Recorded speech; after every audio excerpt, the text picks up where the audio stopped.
Bismillahirrahmanirrahim. Assalamualaikum warahmatullahi wabarakatuh. Mga kapatid, at Mr. G.R. Morata, ito ang banner or itong poster na ginawa ko naman.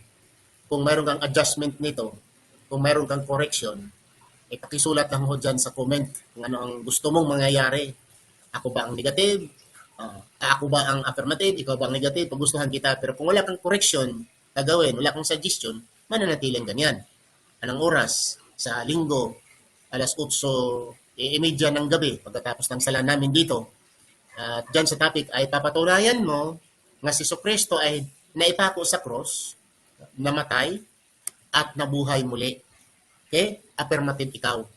Kung ako naman ang negative, tapos ako naman ang mag-affirmative bilang akong unang magsalita, kasi ang affirmative, una siyang magsalita. Kung ako naman ang unang magsalita, walang problema sa akin, papatunayan ko nga si Kristo hindi na ipako sa cross at hindi namatay at hindi nabuhay muli. Ako ang affirmative, akong unang magsalita. Okay? Inshallah maghanap pa ako ng yung platform na kung saan talaga ay live talaga tayo sa Facebook. Okay, hindi na yung ipalabas na natin tapos na boses lang ang naririnig. Okay? Maraming salamat.